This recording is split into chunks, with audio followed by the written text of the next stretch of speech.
Bon, comme il faut tenir, à mes mains, donc à mes vidéos continuent. À mes vidéos continuent. Voilà, vidéo follow kuna obela jeli en famille, anga la nyunu kumi mais kuma date muso bolo anga dugu nuna parce que tout simplement religion ko be coutume ni tradition ko be imana kuma ni ma do fima gasila ibe do jama gasila quoi parce que bina finyana non religion ko ta et ni dan dameye abeta c'est difficile, voilà. Ni anti un fouille contrôle, anti religion contrôle du tout. Et la meilleure avant tout avant de seconde là quoi neta do anga nyo juger ba indabla. Ka karsa juger anga do limbola. Hein, on ni be andro ga la nyini ndo de sabati ka nyo la famia. Ka nyo la famia. Voilà. Donc ciao aya la je. Parce que nere cadeau yi muso che na amarala. Ami non amarala de amara la faut que la ka dekun en yere ma quoi faut que la ka enfermer mo ni ko kibe kuma e mamara de e bini daro ni kuma la ka ni kuma nya fota ali ma yere ka ko si sana ma ngabe feka musoto ula muruti de nta feka musoto ula muruti sa ni un changement donné keke au be na ye ka fo ko on te flibala o parce que bon voilà ako ka chanere kulo musodo mangame avec a fo chedo nyana walay franci mbega teme kare kon nana wo fla jolimbi akoko muso kanga bugo mais dongo dote mais ndabali bana traumatisera muso ere bugo fo ko muso kanga bugo mais dongo dote ore fora nyana wo ko ni chayi furu akanga ibugo akanga ineni way kanga kun ala mona teni donc aller boulot c'est normal. Ouais, pour elle, c'est tout à fait normal qu'elle soit battue par son mari, mais sauf qu'il ne faut pas que ça soit tous les jours. Abe moko choqué. Abe moko choqué. Hein? Olu ide nous ne inclut la en kon la. Ka fo chow nyana ni muso ya kila diun down parangataw i muso mara. Moko fla au bela jeli koroba yale ni furu la nyogoma. Ebe se kan o mara kile kantre muso na jogo kolon. Mais a folo no chenye na kede ka muso bademe walo foko joko kolombola aw ka bugolu ye muni keri ay sara ka muni bo muso ka kola ni furusate chere magote bolokuru na sa chere ba muso la jedoro muso ba donc ça va pas awo voilà nete ka muso ma fongo muso ka révolter wani muso ira sara ka révolter akadine ni muso yere sera ka afo ko vraiment ni mbugoli mankan ni neni ni mankan ni alima be bo ka tegere ba fo ko sobe muso yere ka to ka o wire free don sa me ba do kal ni muso ma fen finyana e bi dafa muso la ka neni ba bugo do nyana I garsige be siri sa be kamali ngoro garsige siri wallahi al ni mo ma fen finyana wa o tige chei obi garsige siri abe du kuna siri abe be kuna siri ayolu dabla wa antemena ni kono no stadika ambe génération 21 ni la ante yanka mo ko shi contredit ambe yani entre jeunes anga nyogon famia ambe yani entre jeunes ti ayo dabo anga couple la sa ali chemi mana occuper li damina muso la ibu yo krefe pumani nafigi yala ko eni e muso Johnny koyi kasoro muso John ni ubo konte choufe chema be bagoron kasigere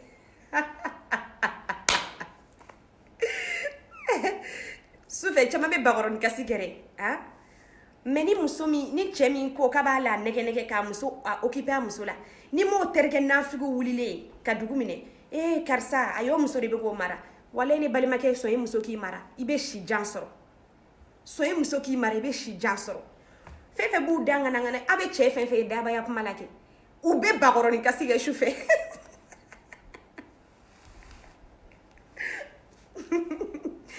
mais non nous et jamaï dron jamaï de bu mine quoi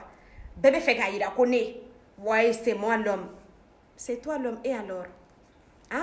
kana na on blap mala sana on na on blap mala mais fait amba betien parce qu'amba udon che be grigri na c'est moi l'homme amba udon te sabalité ça te sabalité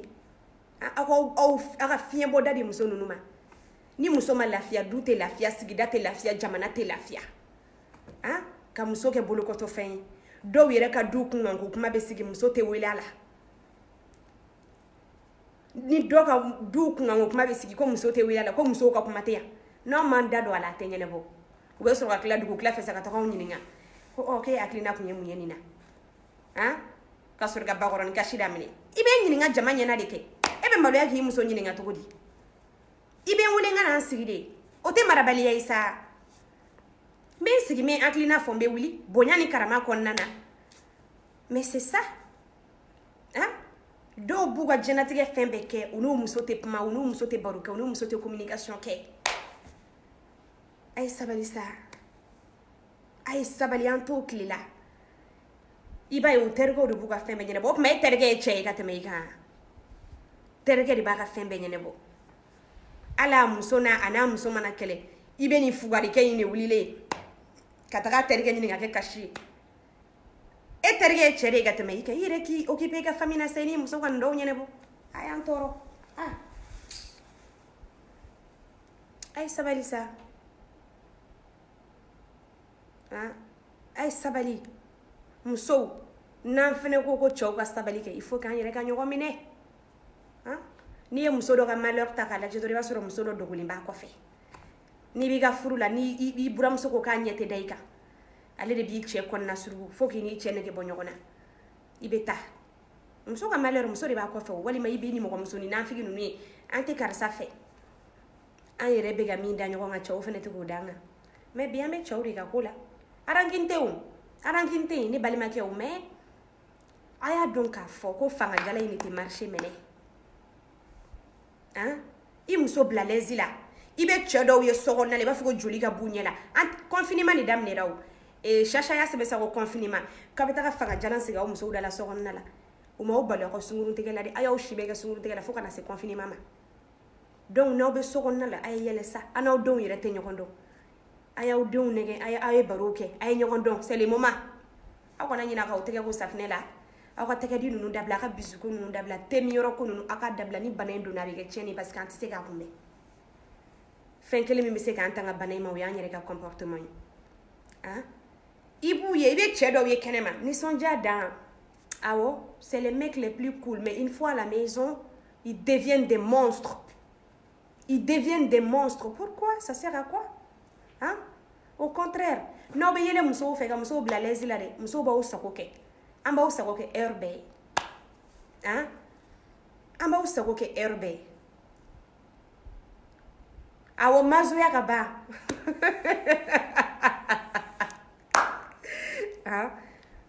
muso bila lɛnzi la ba ye mais en tant que aw bɛ k'anw bolo kurun an bɛ fura kuntan sugu bɛɛ ta k'a k'aw kɔnɔ parce que an bɛ fɛ an cɛw ka kan fɛ walayi k'i tɛ ɲɛ ne ma wa karamɔgɔ ko ne cɛ wuli o wuli a bɛ ne bugɔ de karamɔgɔ fana bɛ taga wulu sogo d'a ma an bɛ n'o kɛ n'a na diribata aw kɔnɔw fununen tɛ yan foyi tɛ parce que aw yɛrɛ ka comportement de don si vous vous comportez bien on va pas chercher à faire quoi que ce soit an bɛ fura fɛn fɛn ɲini ka k'aw kɔnɔ kɛ j'approuve pas mais an b'a ɲini ka k'aw kɔnɔ aw yɛrɛ ka comportement de la n'aw ma wuli sunkurun tigɛ banbali la a b'an ni siri ka d'an kun donc musow fɛnɛ sirannen de bɛ boli k'u bɛ taga fura ɲini ka na ko parce que u cɛw kelen don k'u tɔɔrɔ k'an bɛ fɛ an cɛw ka kan ta ye i bɛ fɛn sugu bɛɛ kɛ kamalenkɔrɔ bannen ma ɲinɛ ye n'a y'i ja i pari i kɛ komi jinɛ woloso a t'i lamɛn n'a y'i ja i ka so wusulan don f'i ka tunu sisi la a t'i lamɛn i ka dumuni tobi i k'a sigi kɛ hali ni ye ɲɔgɔmɛ sogo tobi a t'a dun min b'ale kɔnɔ f'a k'o kɛ ayiwa ala de ye kow kɛ sa o dɔ bɔra yala yala ninnu na an n'anw de bɛ ɲɔgɔn kan sokɔnɔna la sisan a y'a ɲini aw kaw musow dɔn an mara la dɛ ne m'a fɔ k'an ma mara mais fɛn dɔ fɔlen don a ɲɛna an ka mara ninnu kɔnɔna na kɛ a sera dabila ye cɛw a ye ne t'aw contre la sa ne tɛ mɔgɔ si contre la Mali kɔnɔ yan n tɛ diinɛ ɲɛmɔgɔ contre la n tɛ politiki mɔgɔ contre la denmisɛnnin minnu bɛ sigi carré kɔnɔ tewuli la ne t'u contre la mais ko dɔw sera dabila ye aw yɛrɛ k'a lajɛ kɛ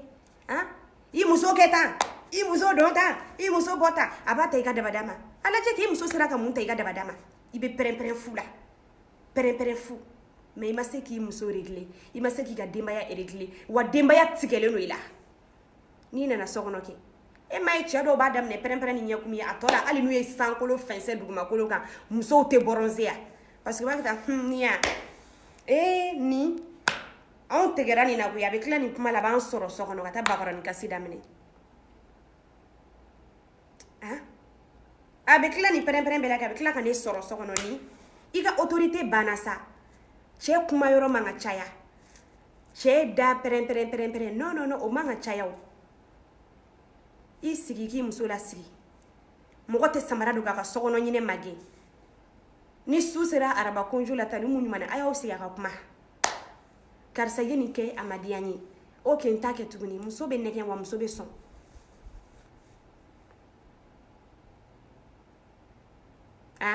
muso bɛ nɛgɛn wa muso bɛ sɔn i bɛ taa tugu sunkuru minnu kɔ ni a ka di e ye olu bɛ pantalon min don n'o de ka di a san ka di muso ma sa zoroyɛri n'a tɛ se k'a don i ba ɲɛna zoroyɛri a b'a don a bɛ taga aw da ou bien a b'a don aw bɛ bɔ mais aw b'aw musow minɛ aw de ye ɲɔgɔn silamɛ tɛ jamana kɔnɔ aw de ye ɲɔgɔn coutume batonna ni tradition batonna tɛ musow bɛ minɛ k'olu sigi so kɔnɔ a bɛ sɔrɔ ka boli daminɛ yɔli daminɛ denmisɛnninw nɔfɛ kɛnɛ ma aw de bɛ tradition ni coutume aw de bɛ fɛn bɛɛ bato oui aw de ye exemple ye tɔɔrɔ sugu bɛɛ bɛ da muso kan muso bɛ minɛ k'o don so kɔnɔ n t'a fɛ i ka nin kɛ dɛ n t'a fɛ i ka don tan ne mais e yɛrɛ bɛ boli la denmisɛnninw nɔfɛ e bɛ boli la bogotigininw nɔfɛ kɛnɛ ma olu b'i nun bisi ka 40,000 bɔ i kun olu b'i nun bisi ka 100,000 bɔ i kun i bɛ mobili san dɔw ye k'a sɔrɔ i musonin n'i ye 50 d'a ma a bɛ k'i sago ye 50 dɔrɔn di muso ma a bɛ k'i sago ye aw tɛna se ka to nin na pause coronavirus a b'aw tɛgɛ ko ni safinɛ kɔnɔ ɲina ka denmisɛnninw tɛgɛ ko kosɛbɛ aw ka tɛgɛ di ɲɔgɔn in dabila bon an m'a fɔ k'aw tigɛlen don fantan da la ka na tɛgɛ di ɲɔgɔn a y'a dabila aw ka bisuko ninnu dabila aw k'aw mabɔ n'a bɛ kuma parce que daji buruburunin minnu bɛ bɔ da kɔnɔ a tɛ ɲɛ la koyi ni bana in donni a bɛ kɛ tiɲɛni b'aw deli e bɛ fɛ i muso ka kɛ cogo min i bɛ tugu sunkuru minnu kɔ dɛ i bɛ tugu olu ka fɛn dɔ de nɔfɛ o mais i sigi ka kuma i muso fɛ kɛ ni fini sugu de ka di n ye n bɛ fɛ i kunkolo ka kɛ tan n bɛ fɛ i ka nin parfum sugu de fiyɛ aw coincelen de bɛɛ minɛ aw coincelen de don aw tɛ se k'o kuma kɛ maliyɛn muso k'a ban k'a cɛ tɛ muso kura furu walayi o ye nkalon ye Sako Ibrahima o ye nkalon ye an tɛ ɲininka yɛrɛ u bɛ taga ta ka n'a coro i kan de k'i dɔgɔnin bɛ na nin don in u bɛ taa ta ka n'a coro i kan de muso furu kɛra fadenya ye an yɛrɛ bɛ se ka kɛlɛ kɛ ko mun na ko n cɛ tɛ muso wɛrɛ furu mun na parce que ne min b'i bolo i kɛɲɛna k'i occuper ne na oui a fɔra ko cɛ bɛ se ka muso furu fo 4 ka bɔ o fɔra o min b'e bolo e m'o dayirimɛ sɔrɔ mais i b'u de ye yɔliyɔli la u bɛ fɛn sugu bɛɛ kɛ walasa ka taa muso wɛrɛ furu 1 ka taa 1 wɛrɛ furu 2 3 4 ka sɔrɔ k'a sigi k'a bolo d'a sen kan ko baara tɛ ka sɔrɔ mun muso ko de b'i la muso 4 1 min b'e bolo e ma se k'o entretien kɛ 1 min b'e bolo e ma se k'o entretien kɛ mun muso ko de b'e la mun muso ko b'i la dɔw fana y'u ka sunkuruntigɛ kuma kɛ ouais on a droit à 4 femmes donc be sunkuruntigɛ a fɔra ko vous avez droit à 4 femmes est-ce qu'on a dit que vous avez droit à 4 chisa on vous a dit ça où vous avez droit à 4 familles a fɔra anw ɲɛna an y'a faamu sisan koyi ko n'i bɛ se ka muso ninnu i b'u dayirimɛ sɔrɔ wa et que tu peux être ɲuman comment dire ka kɛ u bɛɛ ka tile u bɛɛ ni ɲɔgɔn cɛ min b'e bolo e m'o dayirimɛ sɔrɔ e bɛ sunkuruntigɛ la dugu kɔnɔ hali ni e tafe sirigili la i bɛ t'o nɔfɛ ni yɛlɛma aw bɛ fɛ yɛlɛma ka kɛrɛ an ka video couple la aw bɛ fɛ yɛlɛma yɛrɛ ka na jamana kɔnɔ f'an ka sigi ka kuma cɛw ni muso an ka sigi ka kuma o t'anw kɛ marabali ye sa ni ye tani Umu kɛ yan sa b'a fɔ ko ne ma mara ni ye tanti Umu kɛ yan sa b'a fɔ a b'a fɔ Alima dɛ e ma mara o tɛ ne kɛ marabali ye sa muso ka to ne kɔ a ye to ne kɔ an bɛ ɲɛ sɔrɔ ko la o cɛw aw man jugu sa ne b'a dɔn aw man jugu a bɛ faamuyali kɛ mais u ye lavage de cerveau de k'aw la ko n'aw m'anw bugɔ n'an m'aw ka autorité yira kan t'aw la mais nkalon n bɛn'a fɔ aw ye fɛn min ka di muso ye bi n'i tora k'a fɔ muso ma ma chérie ma dɔn i pari la sa hali n'o y'a sɔrɔ a ma pari ni i nana i muso nɔgɔlen sɔrɔ a fɔ ye ma chérie a bɛ nin cogo la dɛ a yɔrɔnin dɔ lajɛ la i k'a fɔ k'o ka ɲi i b'a ye sini kɛ a b'a ko k'o yɔrɔ labɛn kosɛbɛ e ka n'i muso sɔrɔ mèche sugu dɔ b'a kunna i k'a fɔ ko ma chérie kunkolo min tun b'i kunna fɔlɔ kɛ fɛn m'o de ka di ne ye o dugusɛjɛ a bɛ boli ka t'o kunkolo digi a kunna a bɛ boli ka t'o digi a kunna n'a ye vaccine don cɛ ni mun b'e bolo ne yɛrɛ kuma ni yɛrɛ i ma dɔn i ka nin vaccine ɲɛna o dugusɛjɛ bɛ bolo ka taa vaccine wɛrɛ kala mais non i kɛ jinɛ woloso ye ni maliyɛn kɛ banna dɛ k'a t'i lajɛ de han dɔw yɛrɛ bɛ yɛlɛma kɛnɛma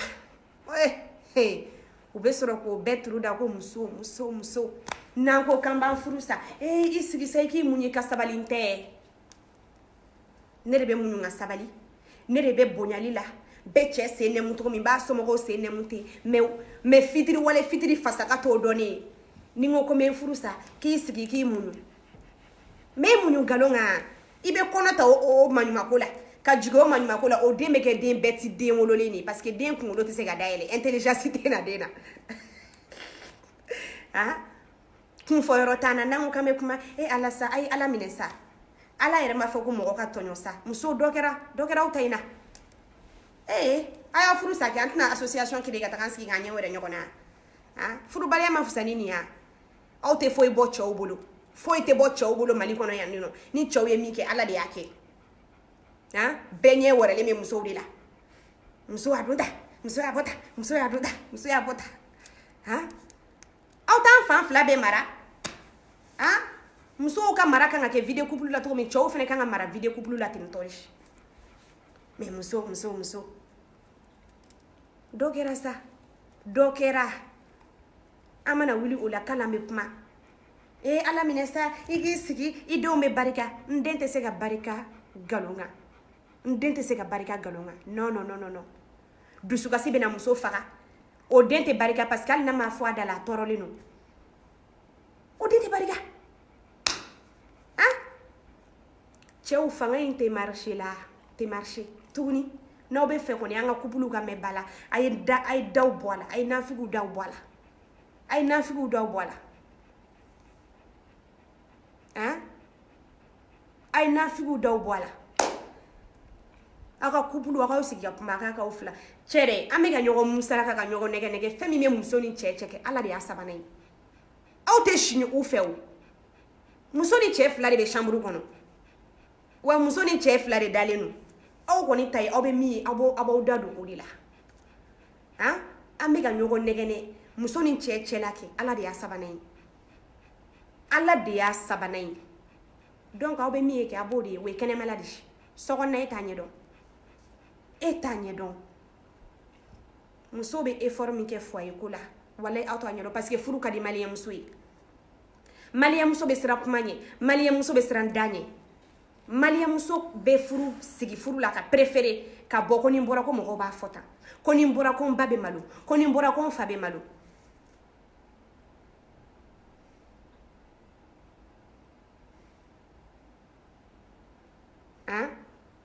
furu ka di maliyɛn muso ye maliyɛn muso bɔ ka gɛlɛn furu la dɛ an b'a fɔ yɔrɔ yɔrɔ k'an b'an ka minɛnw cɛ contrairement à ce que les gens pensent mɔgɔw bolo ko kelen ni fila ko musow b'u ka minɛnw cɛ maliyɛn muso b'a fɔ yɔrɔ yɔrɔ k'a b'a ka minɛn cɛ o b'a sɔrɔ a degunna de o y'a sɔrɔ a taara ka bolo dan cɛw ni nin ma diya aw ye bi dɛ a ye sankolo fɛnsɛ dugumakolo kan ni alima ka piya n ka sira t'a la cɛw n'a y'aw diya ye n bɔ aw balimamusoya la an kana jigɛ ɲɔgɔn tɛgɛ yɛrɛ Mali kɔnɔ yan aw ni ne kɔni n'aw ye ɲɛ kare kɔnɔ dɛ aw kana kuma an fɛ ni nin kuma ninnu tɛ ka taa aw jimi sira fɛ bi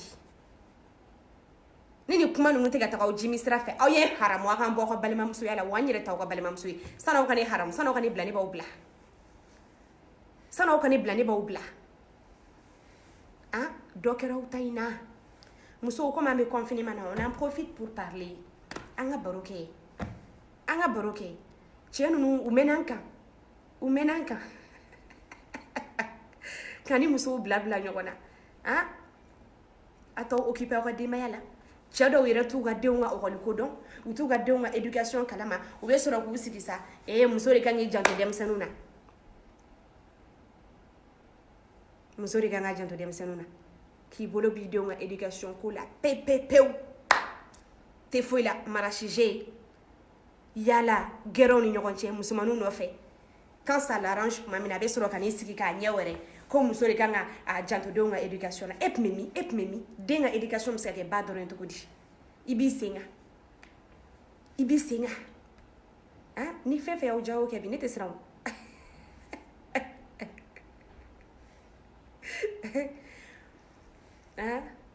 ni fɛn fɛn y'aw ja kɛ a y'o kɛ dɔ kɛra sa kelen ni fila musow de y'a don ta muso yɛrɛ tɛ lamɛnla jamana in kɔnɔ yan ni mɛnɛ n'aw ma anw da don kow la k'u tɛ ɲɛnɛbɔ a ye to aw terikɛw nafigi ninnu nɔfɛ a n'aw kɔrɔkɛ n'aw balimakɛ nafigi ninnu nɔfɛ k'i tɛ muso don ta i tɛ muso bɔ ta u bɛ bakɔrɔni kasi la o tɔgɔ nɔfɛ sokɔnɔna na u bɛ de kɔnɔna surugu ka taga nin k'i ta la u bɛ de kɔnɔna surugu ko taa nin k'i muso la k'a sɔrɔ i terikɛ nafigi o bɛ bakɔrɔni kasi la a ta nɔfɛ i kɔrɔkɛ nafigi min bɛ k'i kɔnɔna surugu k'i muso ye a y'a tɔ musow k'aw parisa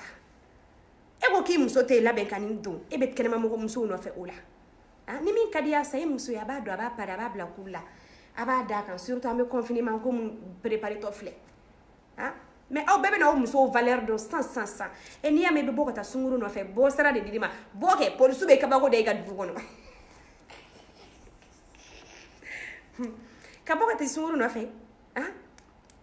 aw bɛɛ bɛ na aw musow valeur dɔn donc n'i bɛ fɛ min ka kɛ i ka du kɔnɔ a fɛnw san i muso ye a k'aw bila k'u la i bɛ fɛ duguni min ka tobi a k'o tobi i bɛ fɛ ɔrɔbu molanti min ka don a k'o don i bɛ fɛ minijugu min ka don a k'o don parce que e man'i to yɛgɛbɛ la k'i bɛ bɔ ka taa sunkuru nɔfɛ bɔ sira de bɛ yen a ye bɔ polisiw bɛ dugu kɔnɔ yen tonton Salifu n'a ka jama tɛ dugu kɔnɔ u bɛ kabako da u kan sunkurun tigɛla ninnu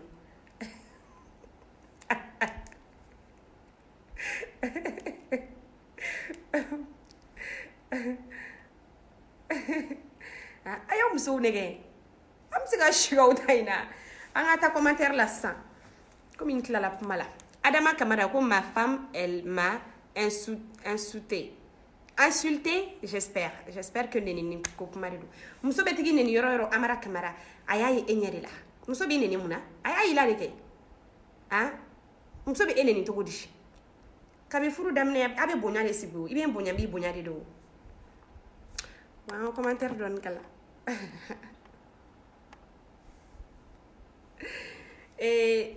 Mbuyi Dambele ko ne ka muso n tɛ foyi fɔ musow ma bi Mbuyi n tɛ bi n tɛ sini Sheikh Umar ne furulen don anw kɔni kɔrɔla an ka foyer la sa Merga m'a dit non ne tɛ na Faransi ne tɛ na sisan kɔni tɛ sisan kɔni tɛ walayi donc voilà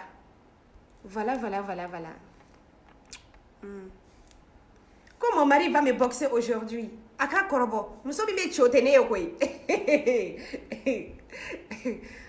a kana n'an bila kuma la sa parce que ni bɛ tila nin na dɔrɔn muso caman bɛ révolter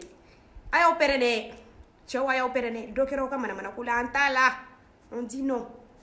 soit an bɛ sigi ka kuma an bɛ ɲɔgɔn lamɛn an bɛ ɲɔgɔn faamuya an bɛ du kuma kɛ an b'an ka denw ka avenir kuma kɛ min ka di e min ka di ne an b'o kuma kɛ sinon a bɛ kɛ min ye ne kɔni t'a dɔn Glaja. Aliwa, ça ne nous arrange vraiment pas. Voilà, respecte nos femmes. Sinon, là, la soirée, là, tu vas bien? Et voilà. Ma femme est plus pure que Corona.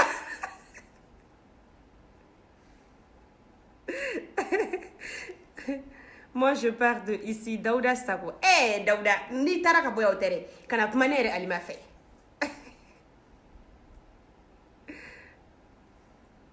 Awɔ, i m'u ye sa. Wa cɛ ninnu filɛ kuma yɛlɛma diplôme de b'u bolo quoi. Kuma yɛlɛma diplôme ko oui ko cɛw de ye chef de famille ye. Chef de famille bɛ yen koyi. Chef de famille bɛ yen. Mais an ni irresponsabilité jɛ. A b'aw kɔnɔ ko chef de famille bɛ fɔ da de la. Parce que ko n ye cɛ ye. Chef de famille tɛ fɔ da la sa. Chef de famille tɛ da ye. Kɛwale de don. Chef de famille, n'i ye chef de famille bɔ bi k'u jɔ an b'u compter an tɛgɛ denkɔni na. Oh chef de famille parce que muso naani b'e bolo wa. Cɛ irresponsable ni i da don chef de famille ko kuma la ne ɲɛna. Chef de famille min ko Alima ko cɛ de. O kuma na a b'a kɔnɔ ko cɛya ye ko parce que ko n ye cɛ de. N ko cɛya ye kɛwale de. Cɛya ye kɛwale de. Cɛ dɔw bɛ yen nɔ olu ye kamalenkɔrɔ de kamalenkɔrɔ fila ni tila an b'olu wele tentɔ de olu ye cɛya faamuya quoi olu ye valeur don cɛya la wa olu y'u jɔ u cɛyɔrɔ la mais n'i ye nin kuma ninnu fɔ ibe chéri chégew de wuli toy ayire alima kana muso blana chégew ana utere ani chége foite suina ango chéri chéri yere ka kuma manchansa ene balima ke do be ulu fene chéri yere kamali woro flani klaklaw ay olu te blague yo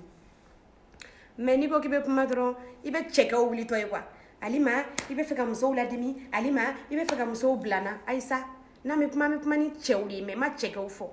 chef de famille te daisa c'est pas parce que muso be mbolo de me mbolo e ka strati muso ni deuna e be palon palon na dugu nyefe e mana waro war soro ale eta do ki kanga kadoni ki muso e kuma ti deuma denga hol ko tinya srala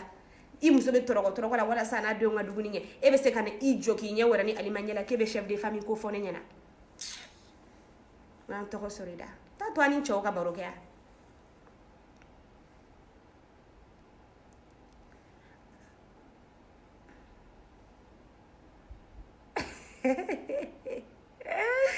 Walay Alima, Melissa, Michel Snora, il y a famille. Michel il dort, il est fatigué. Walay Alima. Nete foi femme so ma bigui. Dof bere do femme so ma muso wera de stengena.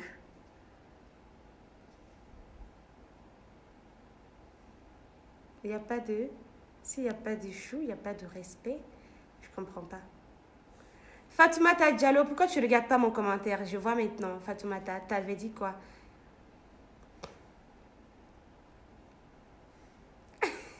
Hey, Tchao ni beya wakumarish.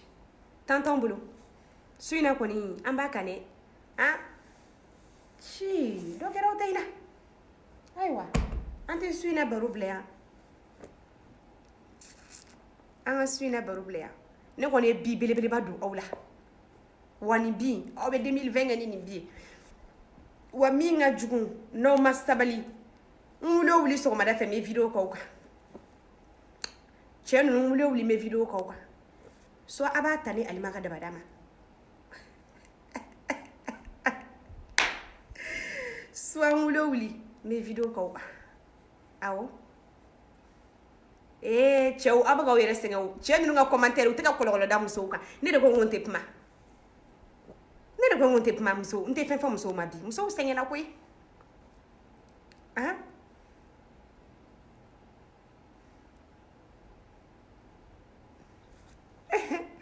Et Dambélé Cabisco dit que ma femme est jalouse, elle est italienne. Elle pense que si je parle avec ma soeur en Afrique, elle pense que c'est ma copine. Et elle a dit à ta femme italienne que non, Alima, c'est ta soeur. Mais ce soir, elle n'était pas favorable. Donc voilà. Dambélé Cabisco dit à ta femme qu'on l'aime depuis ici. Voilà, qu'on est ensemble. Qu'elle ne soit pas jalouse. Aha! Oh, kanga baro kunche. Fatma ta Dambélé ko kanga baro kunche. Ko ni chenu no muso ye konota. No muso ye konota. Aka ne kono bai. Na ye konota sisa. Woi. Dei to ro kelene. Ko no muso ye konota. Malieke bariki mai bui. No muso ye konota sisa. Ayi. Abolu kono kanyo konota jirefe. Abolu kono ko responsabilité tolula. Imana fuko femi nege bila ayi fodo be boli ordonnance ça ni ko docteur ko ngata ka ekola ba fuko fendun tilaw fu ba kita fendun tilaw chow kono ko ni muso e kono ta yere di o shita ina jigna ko iteti denta ideme kasila ou bien do bi bla keta klibina ni ka ko so chaw te sabali sa ate sabali ni kono ta jife togodi ado abe ambe ko kontane no adu ambe kun kontane no kono ko kerata me obo sen wira la doucement go yayi korotinto alni ko wardi yanga taka ekoke ko fendun tilaw fodo be na farafi furadi maki ko mi wani jigina ko ni ko taklebina ni ka ko so ni emani de manga dimbo abolaw edu ba do pere ni makona ta jife denti ngadu anflala abege togodi o klebina ni echedo ga fetide ko ta klebina ni ka so do be na ni usumuru ka so do be olu erete uga so unyala tunire muso o kona ta klebina ni ka so re o kona ta klebina ni ka so re o echedo ga tretire wulile wo yin kono wa yan kono maru an kɔnɔma don an kɔnɔma don ko taa tile 40 kɛ ka so wallahi an b'a tile 40 kɛ ɲɔgɔn bolo an b'a tile 40 kɛ ɲɔgɔn bolo fɛrɛ sugu bɛɛ de bɛ cɛ ninnu kɔnɔ et puis min yɛrɛ o kelen tɛ manamana kuma ye min bɛ n tɔɔrɔ ko i den bɛ kasi la ne den n y'a dɔn n y'a min ji de fɛ aw tɛ denw tin don aw yɛrɛ la sa cɛ de aw ka mentalité falen sa aw ka to n'an kɔnɔma don aw k'an kɔnɔw munumɛnɛ aw ka kuma den ninnu fɛ n'an jiginna aw ka occupé an na aw k'aw janto aw denw ka éducation na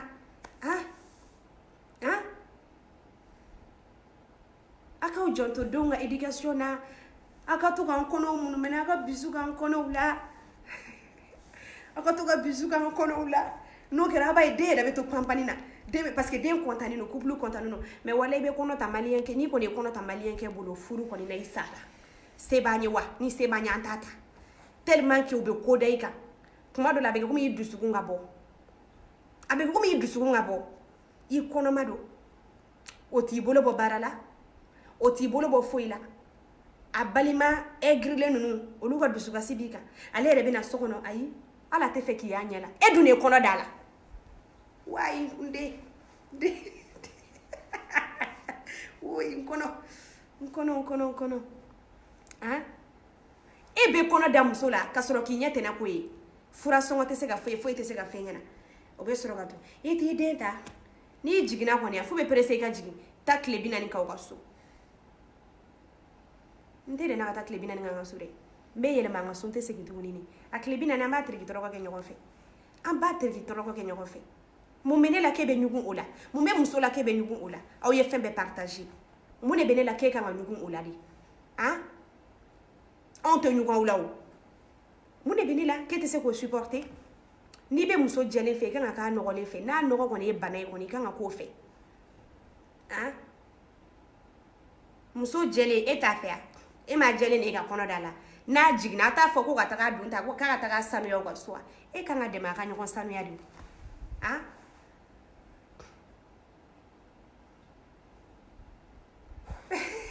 Daouda Sakho ko ma femme va accoucher, ko elle va aller chez sa mère. La femme de Daouda Sakho kana nulle da. Kana a photo de kana ta diɲɛ yɔrɔ si nulle part. Kana ta yɔrɔ si. Ay an k'an tin don ɲɔgɔn na sa cɛw ni muso an k'an tin don ɲɔgɔn na. An k'an tin don ɲɔgɔn na.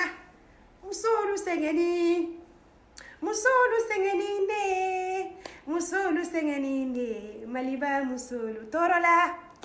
muso mana kɔnɔ ta cɛw ka dusumangoya daminɛra cɛw ka sunkuruntigɛba daminɛra wa u tɛ ordonnance dun sansa ni kɔnɔ dun sera kalo 6 walayi hali u tɛ don so kɔnɔ n diya n ye heure la ala wa ni ne dun jiginna ko ne ka taa tile 40 k'an ka so walasa a ka fɛrɛ a ka sunkuruntigɛ ma musolu sɛgɛnni ne Maliba musolu tɔɔrɔ la ni ne kɔni ye kɔnɔ ta i bɛ bisu kɛ ne kɔnɔ la i bɛ n tɛgɛ minɛ k'a la tagama i bɛ dumuni dɔ ne da ni n bɛ taa jigin don min na i bɛ n'i jɔ k'a lajɛ an ye ja min kɛ ɲɔgɔn fɛ an b'o sɛgɛn kɛ ɲɔgɔn fɛ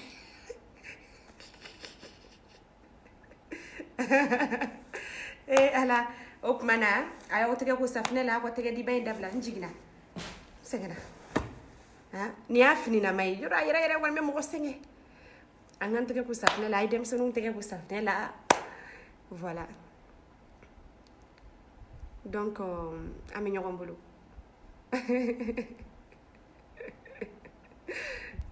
j'ai gagné ouais les hommes disent que j'ai gagné ben voilà n'aw sɔnna ne ta ma n bɛ bɔ aw kɔ n tɛ kuma mais n'aw ko k'aw b'aw bila ni Alima kɔ ba aw sigi aw malo kɛnɛ kan donc voilà an bɛ ɲɔgɔn bolo ne balimakɛ aw b'a dɔn aw ni ne tɛ kɛlɛ mais kuma dɔw bɛ yen f'an k'olu fɔ voilà donc a dannen don an bɛ ɲɔgɔn bolo ni n ko musolu sɛgɛnni Bamako musolu sɛgɛnni ne Faransi musolu tɔɔrɔlen wallahi maliyɛn muso aw tɛ fɛ dɛbɛ in ka bila dɛ maliyɛn muso kɔnɔma bɛ baara kɛ san b'a ci ala n t'a kɛ a kɛbaga de b'i bolo n t'a kɛ o y'a sɔrɔ ni buramuso nɔgɔma de bɛnna dɛ buramuso dɔw yɛrɛ bɛ ɲina ko denmuso b'olu bolo aw tɛ fɛ an ka débat bila aw tɛ fɛ an ka débat bila parce que maliyɛn muso sɛgɛnnen don koyi an tɛ se k'an da don a bɛɛ la an tɛ se k'an da don a bɛɛ la là la soirée n'est-ce pas